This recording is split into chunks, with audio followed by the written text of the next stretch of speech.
Welcome to P3, I'm Randall Mark. This is the show that explores the fascinating people, places, and perspectives that make up our world. On today's show, an exclusive one-on-one interview with Canadian rocker Bif Naked. This is P3.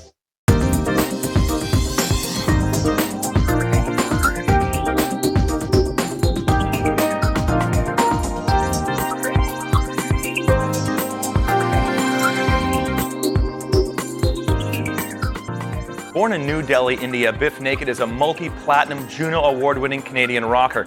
With hits like Daddy's Getting Married, Spaceman, and I Love Myself Today, Bif is one of the most well-known singers in Canadian pop culture, and her story of courage when facing cancer is unbelievable. Here's a clip from her latest single, Sick, from her new album, The Promise.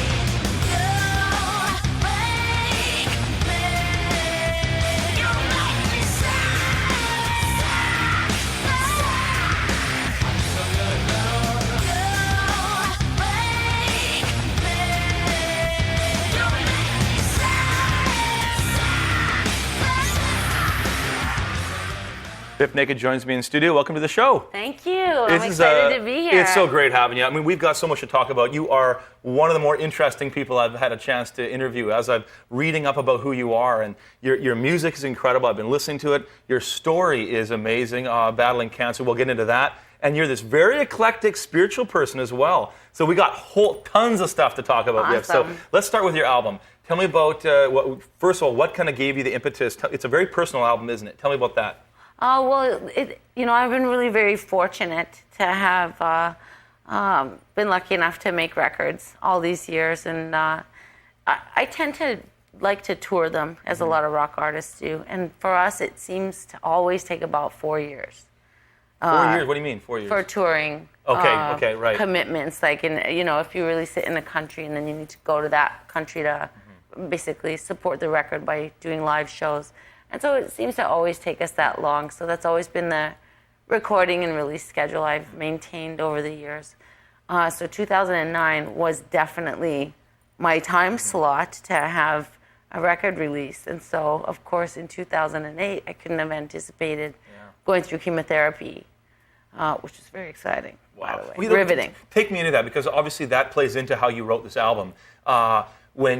How did you discover you had cancer? I mean, it's the most horrific thing a woman can ever be told. You've got breast cancer. What happened? For me, it wasn't horrific. It wasn't? No, I mean, I've had an adventurous life, believe me. But, I was diagnosed with some heart issues a few years earlier. So I kind of had that, oh, brother moment and the phone call to the parents moment years ago, and we had a great laugh. Basically, because what are you going to do? You're pragmatic about it. And anyhow, I was just at a self-exam, just quite by accident. As a young woman, we're not in the habit of doing such a thing. And I knew it's like feeling a soybean under your skin. Right. You just know. You're like, oh no. Yeah. And so I went to my GP and told him I had found a lump.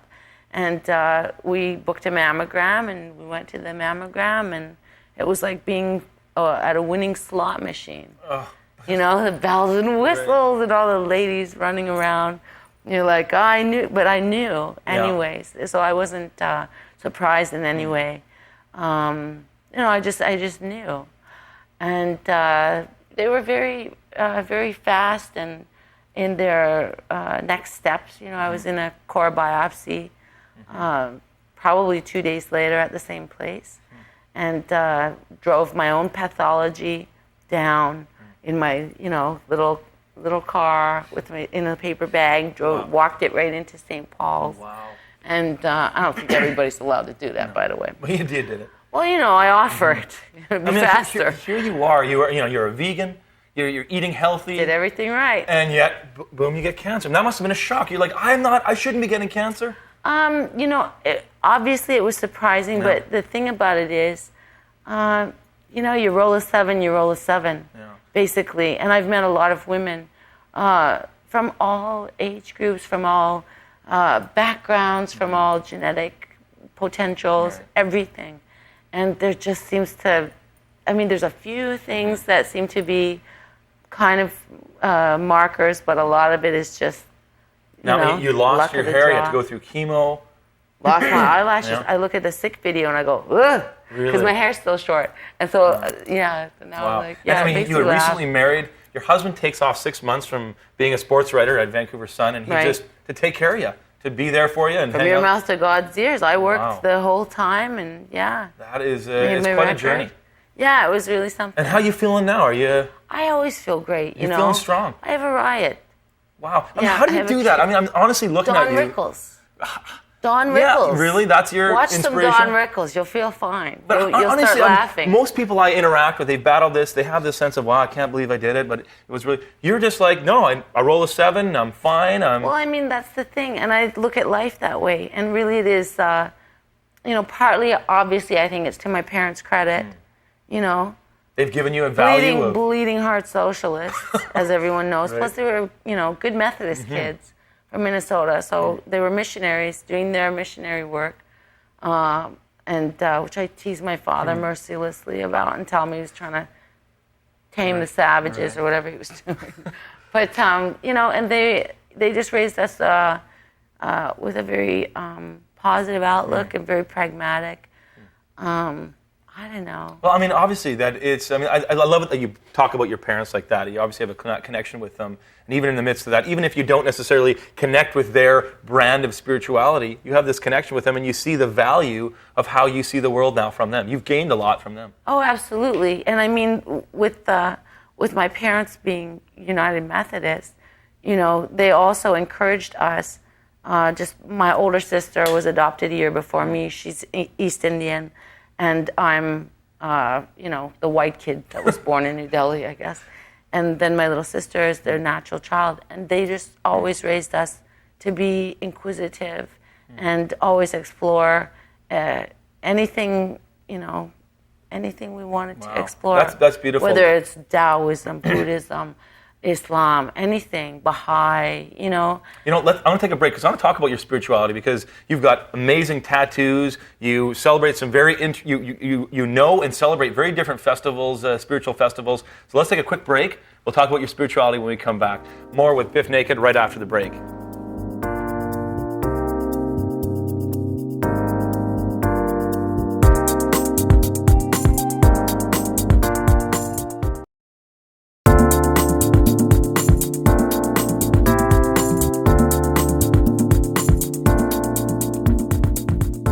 Welcome back to P3. Canadian rocker Bif Naked was adopted by Christian missionaries in India. She celebrates the Hindu-Sikh holiday of Diwali. She's also followed the Muslim season of Ramadan, and she has lots of Hindu tattoos.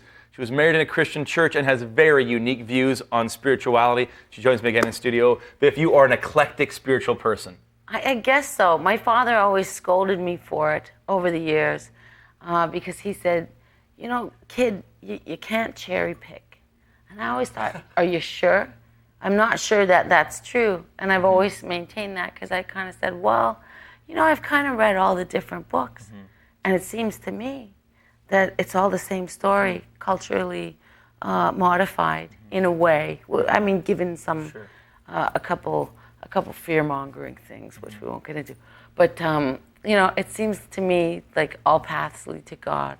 There's a stream of love you talk about. Well, this is the thing. And so I kind of, if I have an opportunity to, raise or be responsible to mold little human children, because of course all I have is Nicholas, Anastasia's gone, may she rest in peace.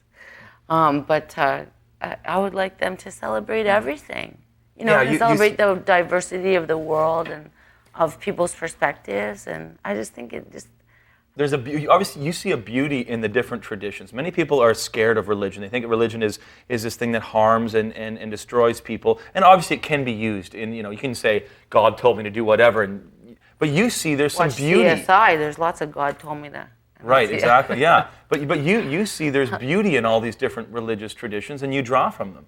Absolutely, I think faith-based lives probably have better experiences than non-faith-based lives, and that's just my opinion.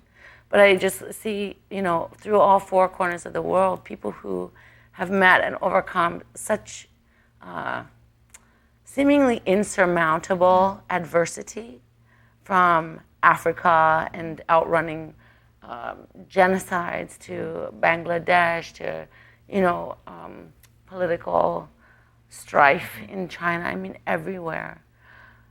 People who seem to carry on and still have a good existence in this world, they all have gotten by on their faith. And sometimes that's all they've ever had. Right. And to me, that's inspiring. Because I think, that makes sense. Sometimes it's all you have. And it will get you through anything. Yeah, you talk about your dad. You said, my dad's a longtime theologian as well as a dentist and, as you said, a bleeding heart socialist. And you obviously have some fun with him. Oh, yeah, we have a good time. You banter. Is he trying to say, oh, honey, you got to come back to this Christian? Me. Oh, all the time. And it's not that I ever went away. Right, but you've added to it, as you've talked about. But it's just like, I just think that, I think that all faiths really have, great things about them. And, I like cherry picking. I like the Baha'i a lot. It's a very beautiful religion. The Sikh temples, they welcome every faith through their doors. A lot of people don't know that. Whereas, I'm not a Catholic. So technically I can't walk into a Catholic church and have the little wafer that would make a nice snack. Really, and technically that's, and even some of my Jewish friends, lecture me and say, you are not getting into heaven with all that writing all over you. And I always go, well, I don't know. I think that, my omnipresent and my, bunch of dudes in the universe, they kind of get it, with me, and I think that I'm not judged. Right. I mean, even in Judaism, there's such a push on the ethics on how you live, and you're saying, who cares about some of these little doctrines? The issue is, how do you live your life? How do you engage and care for people? And obviously, that's the element that you want to draw from in these different faiths. Yeah. I mean, moral code is always good. It helps the masses, basically. And I think that's often how it was handed down. But again, that's just my belief. And, I think it's good to try and adhere to some semblance of austerity. You were married in a church? You got your husband's... Twice? So, because your husband's parents are Salvation Army people. Cavalry ministers. So they're ministers engaging with the poor and the oppressed in our society. Yes. Your parents are missionaries. You have this Christian wedding. Huh? Wow. I know. It's very... I love it. Yeah, it's funny. But I also think that that's part of what drew Walker and I together. He and I are so opposite. I mean, it's not even funny. He's a sports writer. He's a sports always writer. Watching sports. He never saw any of my shows. He does not listen to rock music. He listens to hip hop. He is, he's got a lot of different beliefs and values from me. And you guys met at the gym or something? Yeah, at the gym. Yeah, he was working out in flip-flops. And he had shaggy, long blonde hair, a really dark tan, big muscles, and he knew who I was. So, and I work out with my headphones on. I go to about 5 or 6 different gyms. I had a couple stalkers, long story. And so I have to rotate because I only have 1 hour in my day. Right.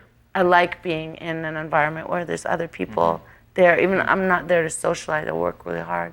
But that 1 hour, I'm busy. Yeah. That's all I have.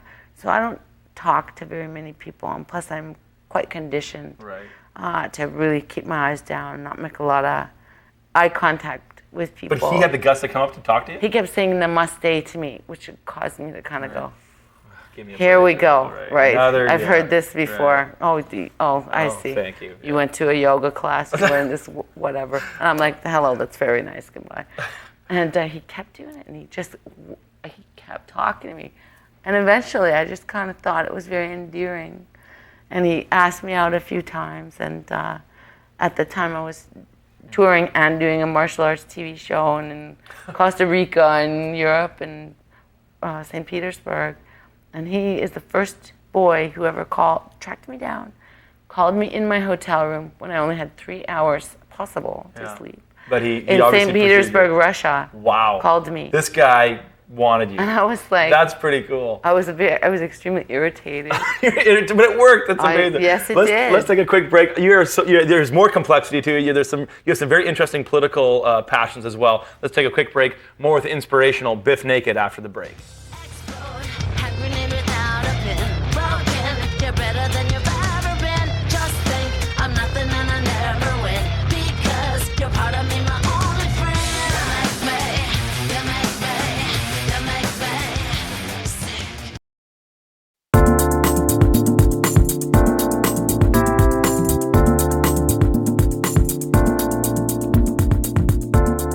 Welcome back to P3. I'm again joined in studio by Bif Naked.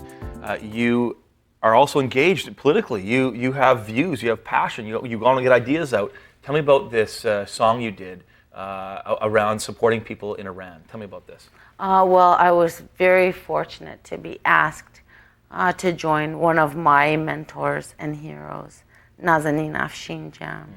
And she's a human rights activist, basically, as well as a recording artist. And I've worked with Nazanin for many years. I'm a big fan, and also she's a dear friend of mine. So I couldn't resist, obviously. The world's eyes are on Iran for a number of reasons. Right. But the truth of the matter is, the people there are the ones who suffer the most. Their rights and freedoms are taken away. Their lives are very compromised. It's dangerous. It's dangerous for them on so many levels. And then when they do, of course, have the opportunity to try and secure some direction of change, it's snatched from them. And, it can't just go unheard. So what's your hope for this? For bringing awareness to the plight of women and children, particularly students, Absolutely. that are trying to speak out for change in this country? Absolutely. It's the regime that's there is just so oppressive. And, somebody, it just has to change. But how do you, here's the question. I know these are big issues, but do you try to do regime change by force? Do you think that's important? Or do you do it through music? Or is it both? It's very lucky, in this day and age that we live in, with technology being what it is, there's no possibility, well, hopefully anyhow, there's no possibility that something going on that is unjust in this world will go unnoticed or unmentioned. Right. And that's just such a great era for us to live in, really, because we can become aware, and awareness is always the key. All it takes is, being aware. No one can stand for injustice, nobody.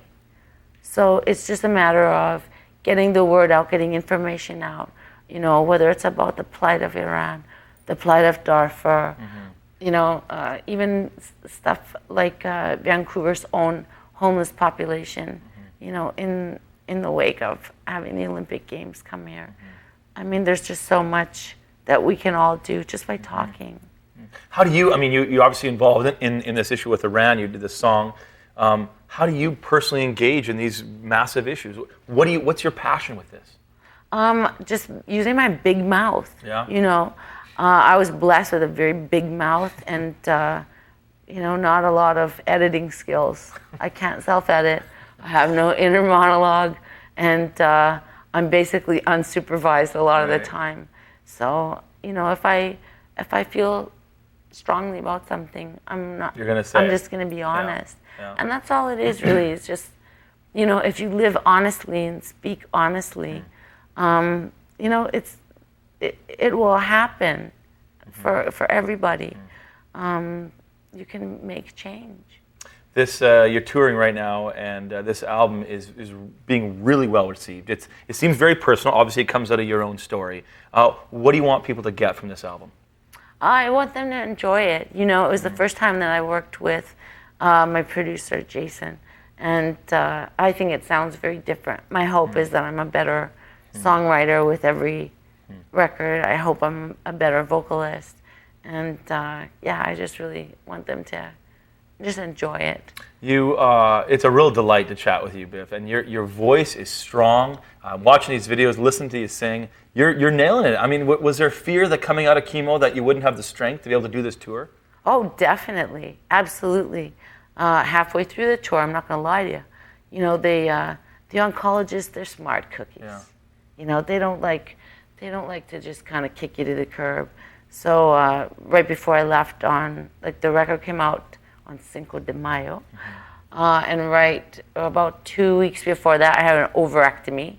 I always say the handlebars, not the motorcycle, just the handlebars, because the estrogen's bad for me. And so, you know, I went on tour shortly thereafter, and it may or may not have been too soon for me to do that. But I think you're doing amazing. And I want people to see you on tour, and I want them to get your record. You are an absolute inspiration. Thank you so much for chatting today, Bif. It was an absolute pleasure. Thanks much. More P3 right after this.